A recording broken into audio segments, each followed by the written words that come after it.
now we will start the first block of the conference. For that, I would like to call Ms. Dr. Ioannis Bakas from the European Environment Agency to give his speech.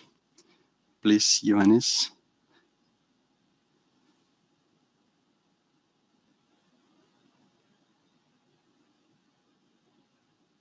I hope you can see and hear me well. We tested that before, yes. But yeah. And let me just try to share the screen.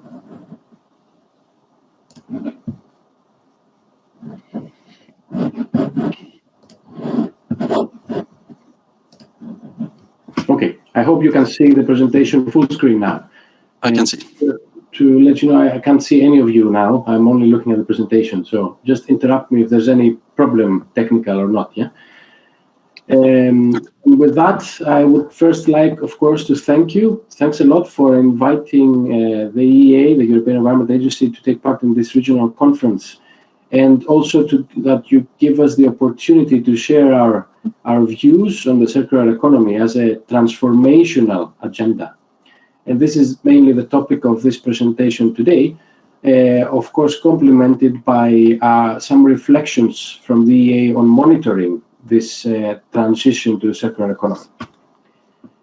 I will start the presentation by showing you these trends, providing a little bit of background and history on the nature of the problem.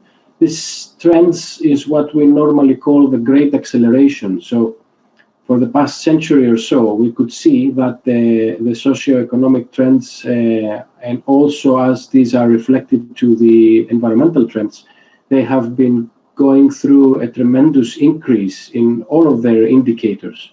This is what we call the Great Acceleration, and it reflects the close link between our economy improving and producing more and more value, and also the link between that and the impacts or the pressures we exert on natural ecosystems.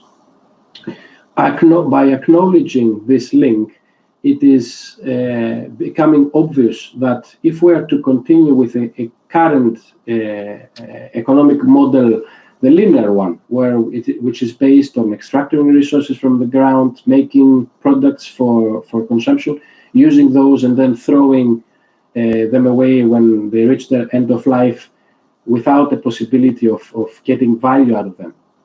That linear economic model cannot really address the fundamentals of the pressures that we accept in the environment. So it is time to start rethinking how we do things. And this rethinking means that we will have to adopt agendas, policy agendas that are of a transformational nature, transformational of our economy. There is also a lot of science around environmental impacts that our economies cause. These are reflected in reports by the IPCC on climate change, on biodiversity loss, on natural resources, and environment and health. All these reports, they are extremely good at analyzing the specific problem that each deals with, but they're also more and more acknowledging the systemic nature of the impacts we cause on the environment. And also, quite importantly, that the issues each report is addressing are closely linked with other issues from other reports. A good example is the Global Resource Outlook from 2019 that estimates the greenhouse gas emissions from the extraction and use of natural resources to be around half of the total global emissions that we produce. So by reading these reports, the impression one gets is the impression of urgency, that we are reaching a critical phase of the impacts we cause on the environment. The next decade is critical because we'll be faced with irreversible changes across the board of these issues. We might cross tipping points after which the impacts we cause accelerate dramatically, and also that the crisis, as described by these reports, are interconnected, which is also an opportunity because policy measures to address one issue might have very positive effects on another one. Now, through this more general background, circular economy comes in, which is a transformational agenda because it calls for rethinking of the way that we do things, the way that our economy functions. It is based on a model where the materials and resources we extract from the ground stay in the economy as long as possible, and their value is kept as high as possible. But there are also some issues to consider when thinking about the concept of the circular economy. We are living in a world where the economies of each country have become more and more globalized. They're based on globalized value chains. The materials are flowing around globally. We have a world where demographics shift unevenly in different geographic regions, and also does for example, the know-how and the expertise. So circular economy establishment, this transformation that is called for, cannot happen in isolation by a single country, for example. It requires international cooperation and addressing this systemic nature of environmental issues. The EU policy response towards these challenges that I described is indeed systemic, as expressed by the European Green Deal. This strategy, the European Union strategy for the current Commission, is acknowledging the need to establish a circular economy and also the interconnectivity of the policy agendas in environment and climate. Therefore, the European Green Deal definitely moves in the right direction. But after this introduction, a lot of questions might arise, like, how are we doing? Are we already on the path towards a circular economy? Are we already advanced or very much lagging behind? What do the trends tell us? These questions are fundamental for establishing a circular economy, because you cannot really manage something that you cannot measure. And that means that a monitoring framework for this transition to a circular economy is quite important to have. Here is a graph from the European Environment Agency's Stated Outlook of the Environment Report from 2020, where we have listed a series of indicators to see progress and outlook for a number of environmental areas or issues. If you look at number 2, the low carbon, the aspiration to reach a low carbon and resource efficient economy, you can see that in the past 5 to 10 years, we've been doing pretty well, a lot of green colors, but the outlook to 2030 is much more challenging. This is because the low-hanging fruit has been picked. Optimizations and technical fixes have been applied in many areas, like waste management, for example. But Ioannis, sorry to interrupt. Yes. Sorry to interrupt. I just got a message that the translators are not receiving very well your audio. Can you speak a bit louder? I will try to do also that. Also the mic? Okay, thank you. Yes. Sorry to interrupt. Thanks. Okay, louder.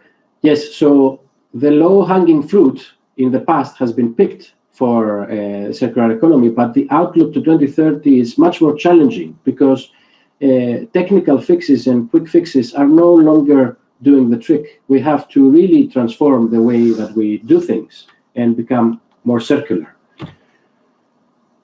If you take a dive into the specific features of a circular economy in Europe, you'll see that in the EU we are pretty good at maintaining a stable demand for resources, even decreasing, and that's because while our economy is increasing, and that's because we are making more out of the resources we extract from the ground. We are producing more waste with time, but this waste is better managed. And this is driven, of course, by ambitious policymaking at the EU. However, the way that we treat waste is not very close to circular because downcycling prevails. And the quality of the recycling to make the most out of the value of the waste materials, we're not so much focusing on that yet. Design for circularity and design for repair are concepts that are not mainstreamed in the products that we consume, yet at least. We are also lacking a very solid quantitative target for circular economy, like, for example, we have for climate. And the development of a target would be quite important, because solid targets are the ones driving policy making. Then you can design measures around the target, monitoring systems, indicators, etc. Overall, the European economy can be characterized by relatively high resource use, but high added value to that resources. And of course, high resource use comes always with high impacts for the environment. The transition to a circular economy is hindered by barriers. Many of those exist at the moment. An example I would like to give is that we haven't really managed to address the externalities caused by the extraction of virgin materials from the ground. We're also, at least until recently, have been quite deficient in our monitoring of the circular economy, mainly because the different aspects of the circular economy were monitored in isolation. For example, we had very good indicators for waste management, but we never made the link between resource consumption and waste management, just as an example.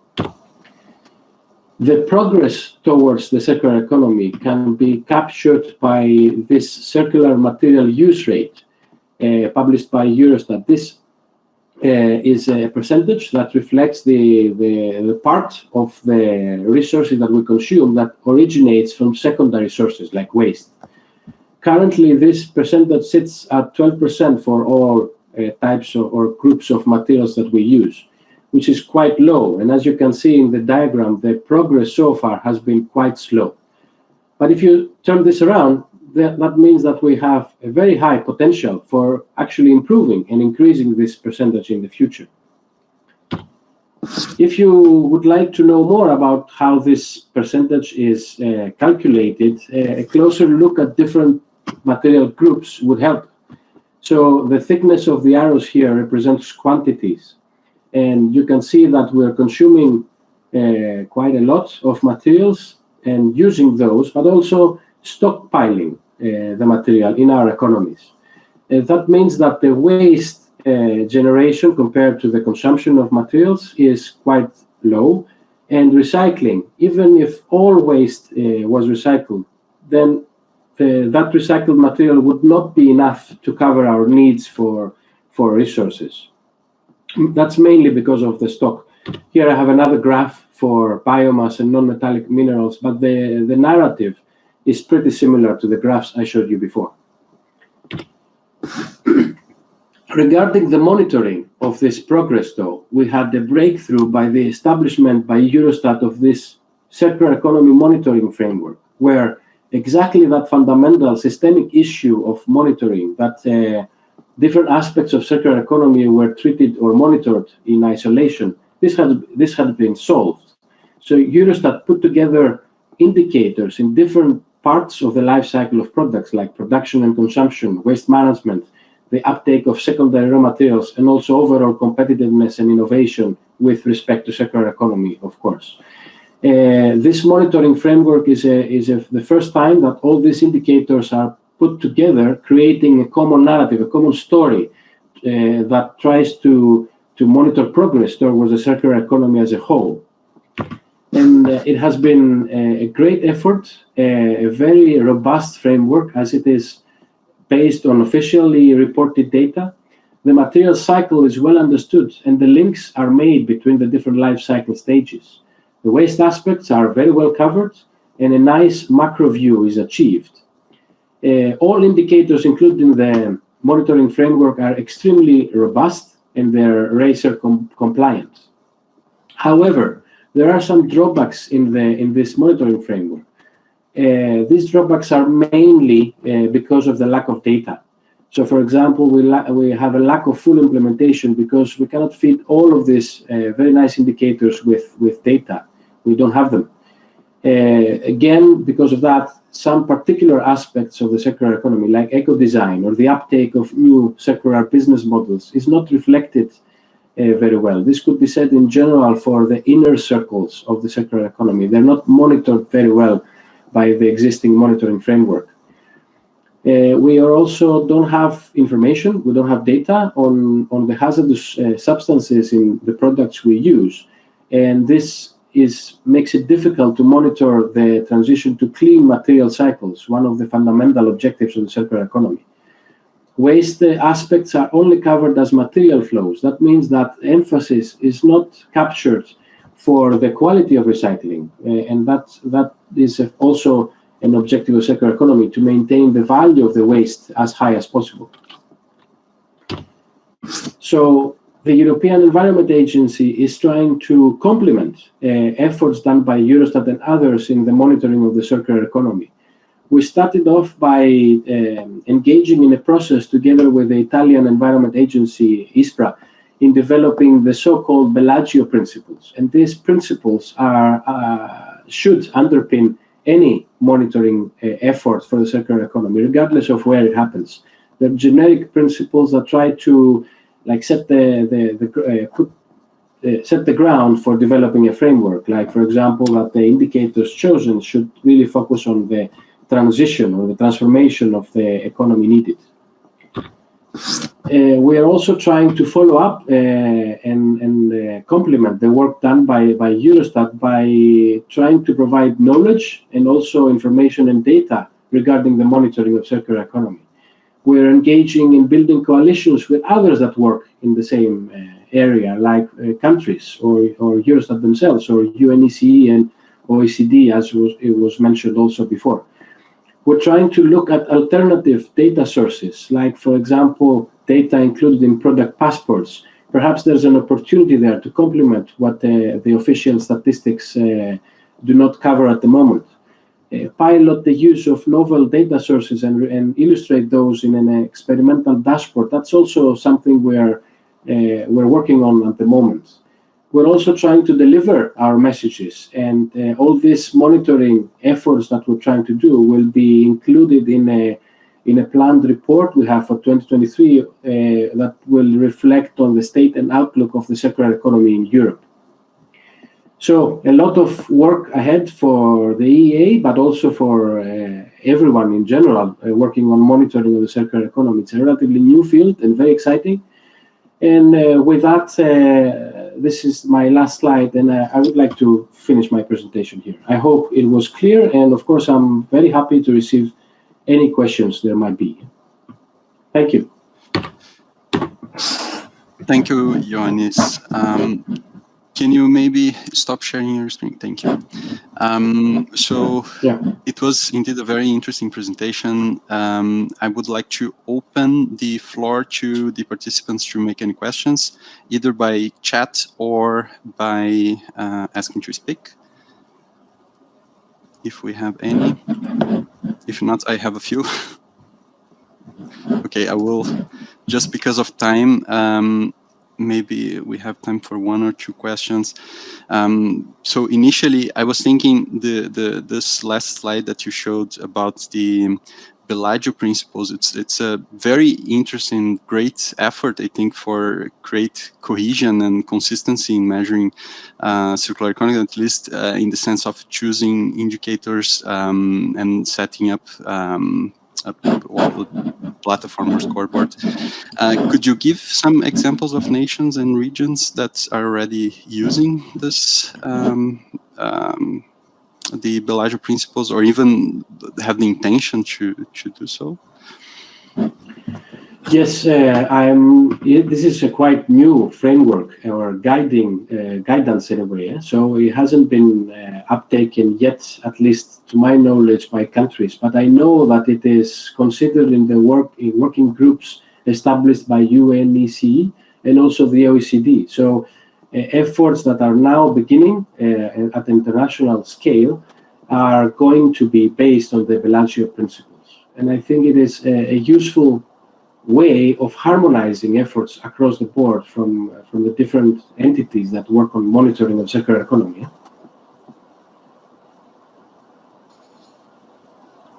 So I have Nicholas. Maybe you want to ask a question? Yes, actually, in the same direction as your question just now. Of course, the EEA membership extends beyond the European Union, and I wondered whether you are engaging the countries, particularly of Southeastern Europe, who are, I forget the terminology, associated members of EEA, and whether you foresee also working with countries perhaps of Eastern Europe and the Caucasus in this area, because what you're doing is wonderful. I mean, it's a very high standard, so it would be good for other countries to benefit from it. Thanks, Nicholas, for your kind words.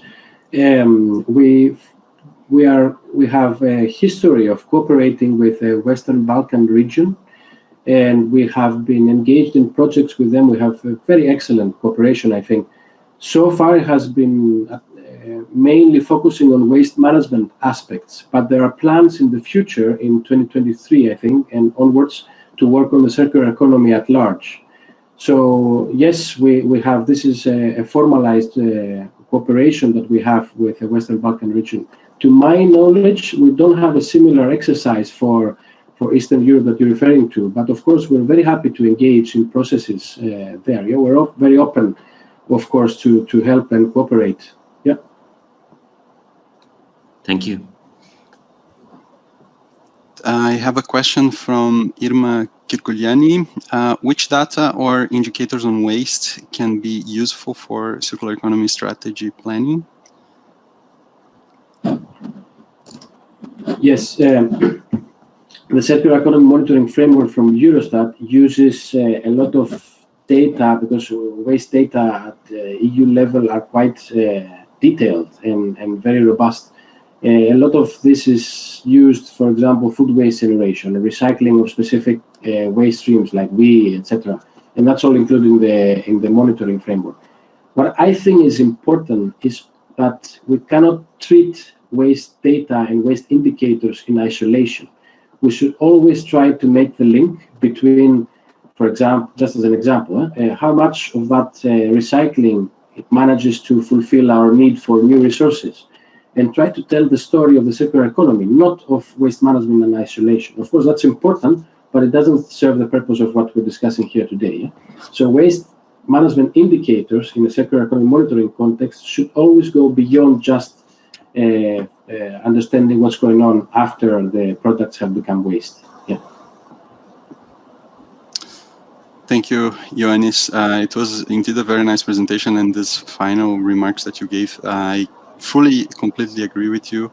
Waste is just one side, and we should look at the full product side and material side of the life cycle of materials and products.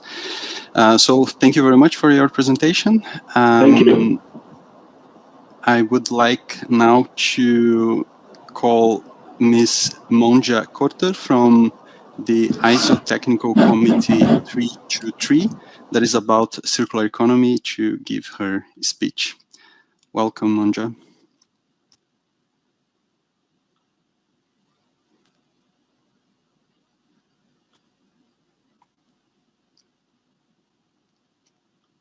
Monja, are you there?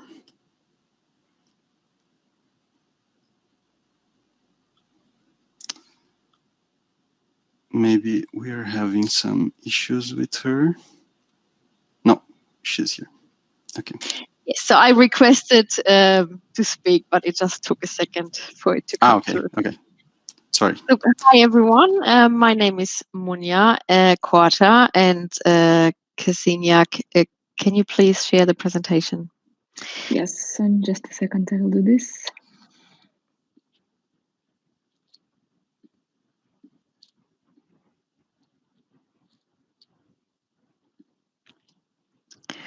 Fantastic. So just giving you some understanding of the Technical Committee 323.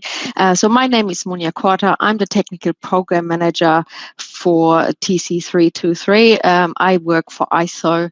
I'm normally based in Geneva, but I'm currently in Australia, Sydney. So apologize for me not being able to stay on too long today, because it's already 8 p.m. here. So I guess you will understand. So just to give you some information, the chair and the committee manager of TC 323 is Clarisse Isanet from AFNOR, and Catherine is the chair of the committee. Next slide, please. So why do we need circular economy? Well, as mentioned in the previous presentations, we face environmental emergencies such as climate change, which obviously is very topical at the moment with the Glasgow summit, resource and diversity depletion. The boundaries of the planet have been reached or already exceeded or about to be reached. Also, social emergencies are strongly linked to the environmental emergencies. Also social gaps between people, the way of production and consumptions, and behavior changes also contribute to these emergencies. So what do we need to do? The committee's view is that we need to switch to alternative models away from linear economy to circular. We need to decouple the global economy from the consumption of limited resources and provide a long-term vision and be more collaborative around the globe on these matters. As you can see in the two provided images, and it was actually touched base on in the previous presentation as well, while we take, process, produce and provide the items, not a lot goes back into the cycling. It's about less than 10%, primarily on biomass. Ores, minerals and fossil fuels have a high percentage of waste. That also contributes, of course, to growing inequalities. The richer get richer and the poorest get poorer. Next slide, please. So the TC 323 committee was created in 2019, so it's a very young committee. They first met in May 2019 as well. In that meeting, the committee decided what the scope of the committee should be, which you can read at the moment on the screen. So the scope of the technical committee is really to standardize in the field of circular economy where possible by proposing international standards, guidance and tools. This is meant for all organizations, public organizations and private companies as well. And the aim is to contribute to the sustainable development. TC 323 works and proposes on transversal documents. They're generally not dedicated to specific activities, but if a specific activity is needed in specific areas, they will be written based on the TC 323 experience. That's why involvement from as many countries and experts around the globe is highly important in this space. Can you just move to the next slide, please? So the current structure of the committee is, as you can see on the screen. We have currently 5 working groups with specific deliverables to provide. There's another joint working group with TC 207, which is environment management to deal with the secondary materials. And we also have a chair advisory group that provides recommendations on a more strategic level to the TC and helps the committee to make decisions on how to use the resources within the committee and the ability and availability of expertise. Next slide, please. So as you can see on the screen at the moment, that's a snapshot of the current participation on the committee. The 71 countries showed in blue are the participating member. They are heavily involved in creating content for the documents we create, and they're also allowed to vote during the ISO processes. In our space, one country has one vote. That makes each country equal regardlessly how big or small a country is.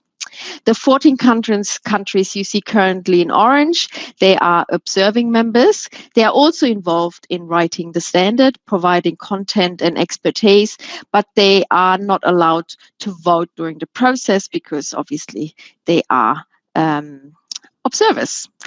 So this is a really important part, given that some of your countries may or may not be already involved in this committee. If you want to join the community and be involved in the development of our documents, get in touch with your standardization body in your country. If you don't know which organization that is, you can find that information on our website on iso.org, and it's very easy to find the contact person to get in touch. And this is a really big part of the Circular Economy Committee. You can see we have a huge amount of countries already involved. We have a lot of meetings, between 200 and 400 participants when we meet in a TC capacity. Can you go to the next slide, please?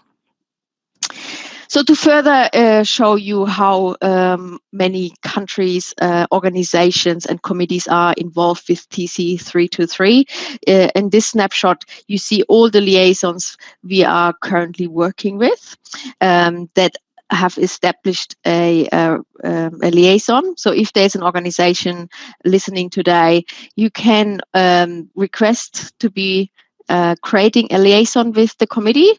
You have to meet certain criteria, but you can get in touch with Clarice. Her email address will be at the end of the presentation, and you will be able to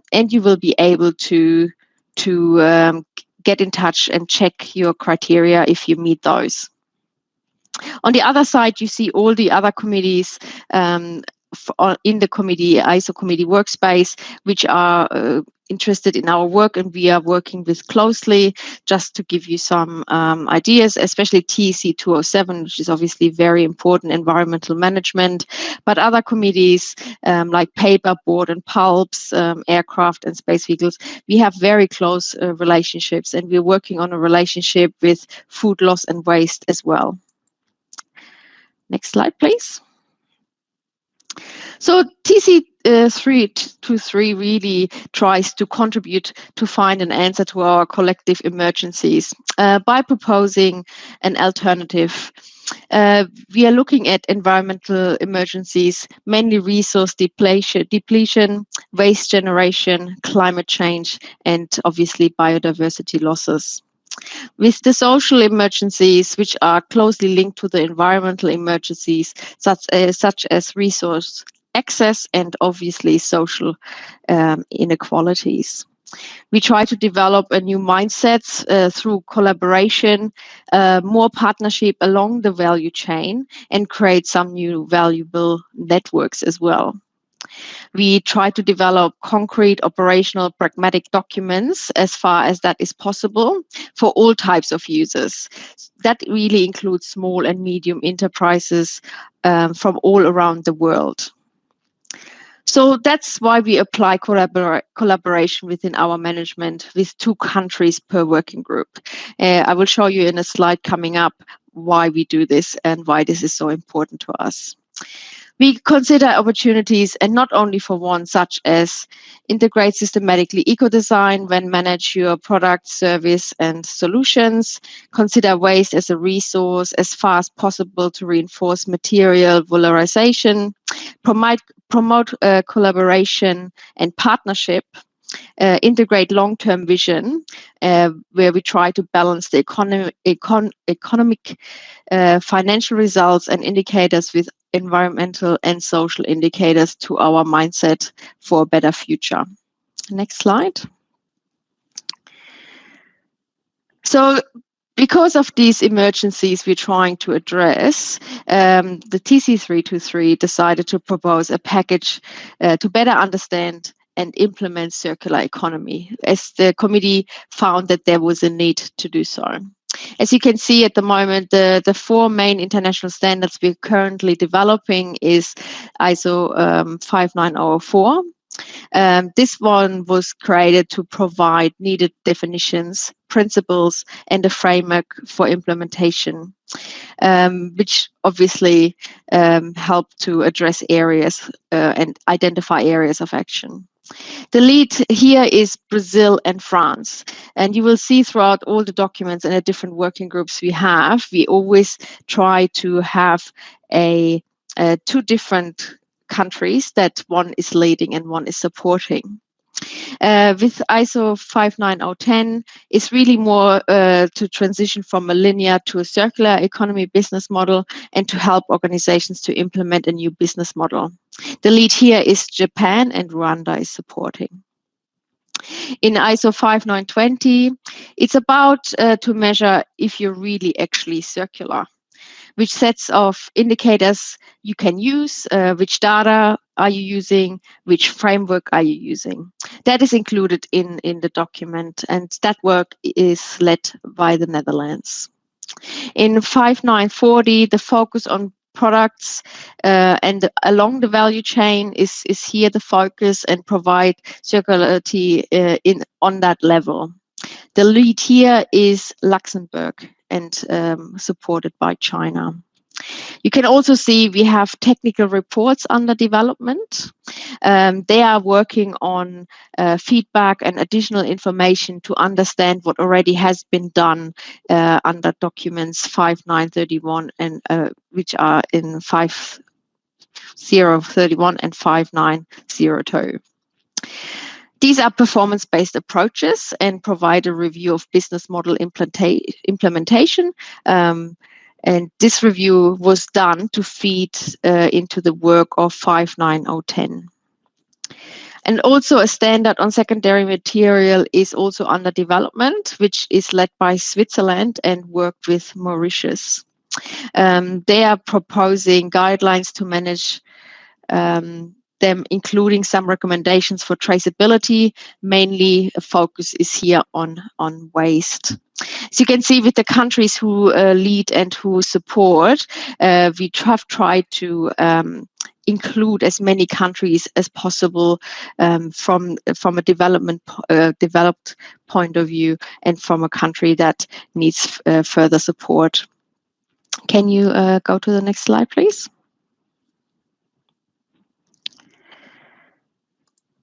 Thank you.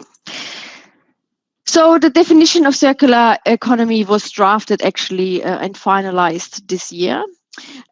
So the definition is to explain the mindset, really, a systematic approach to maintain resources, regenerating, retaining, and adding, and also contribution to sustainable development. It will be validated during the ISO ballot process. The 5 bullet points on the slide really are there to explain that circular economy is a complex challenge, and we need to consider that, not only on environmental questions, but social ones as well. Questions of more than value chain with value network and a holistic, systematic life cycle thinking perspective is needed. We also need to rethink relationships. A long-term vision is needed to balance economic, financial indicators with environmental, social ones too. And a large question to change our model of production and consumption at an individual level, an organizational level, and a country level.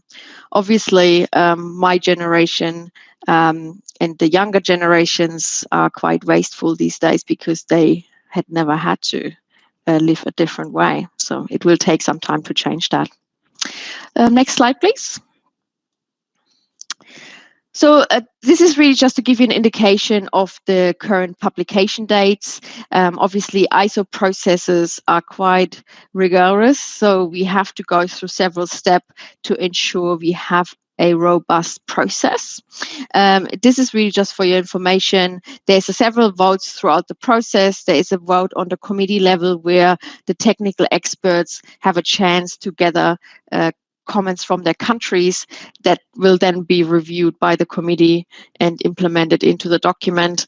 Once the document is ready for a draft international standard, the document will be released to the whole membership of ISO, and all countries in the ISO space can comment and provide feedback. That will then be incorporated into the draft and then will be either published or a final draft international standard will be released to make sure all typos, minor editorial issues are addressed. Once that has happened, with publication has been done, obviously it's a voluntary integration in the national standards collection. They can be adopted or used as is. So it's really at the moment where we're at.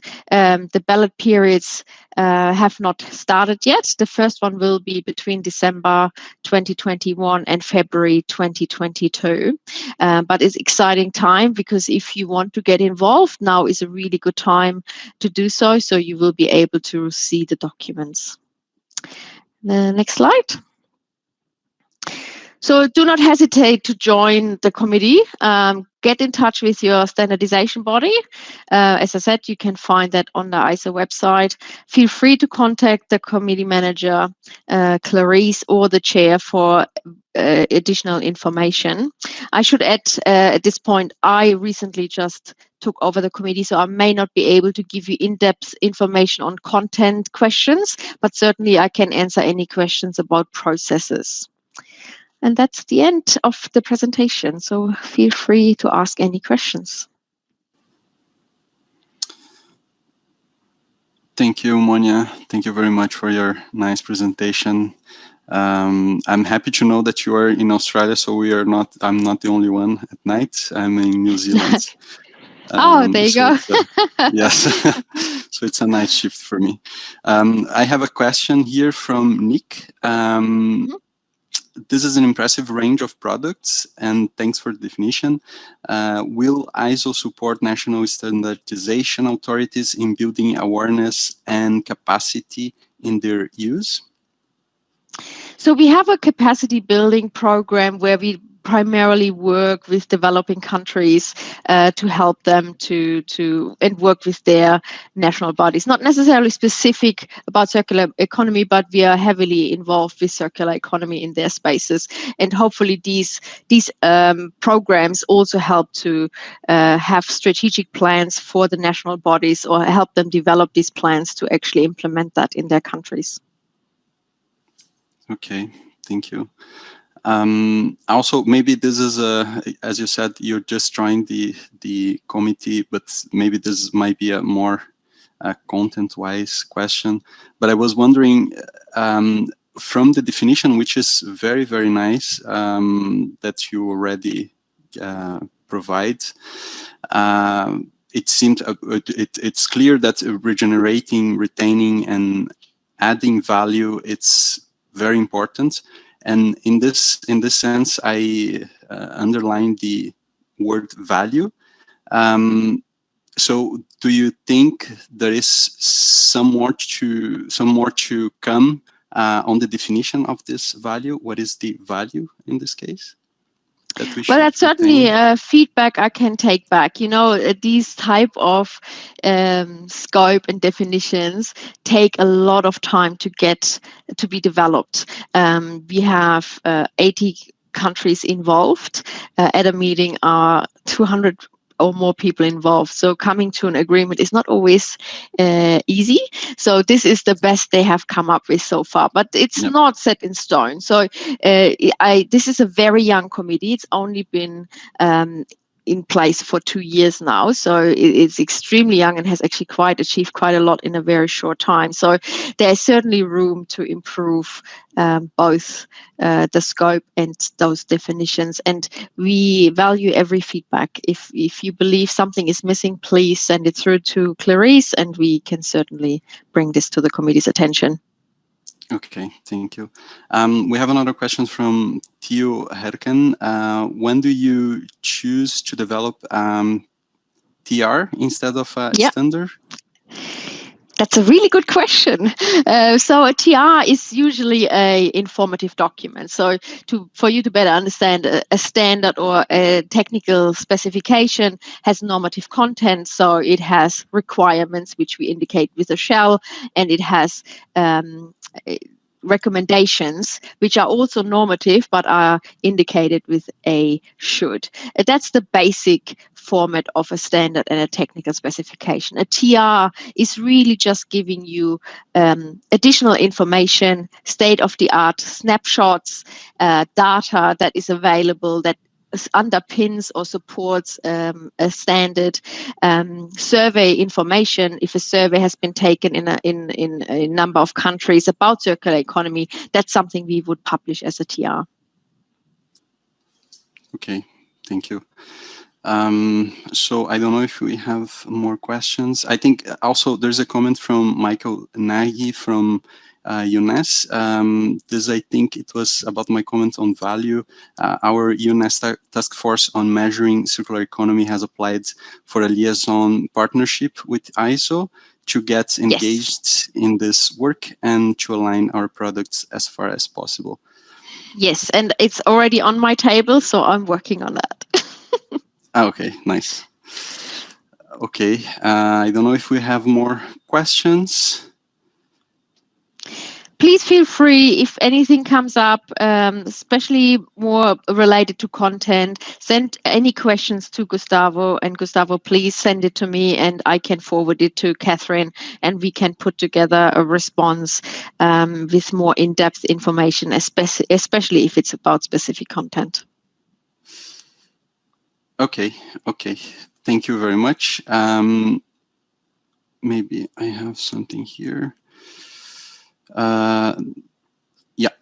No, there's no more questions. So there was just one from Theo Herken, but it was answered already. So I thank you very much, Monja. I hope we can hear more from you soon. I'm looking forward to have this new standard. And yes, thank you. You're welcome and a pleasure. It was a pleasure. Now we'll have a brief comfort break. So we will come back at 10:25. And yes.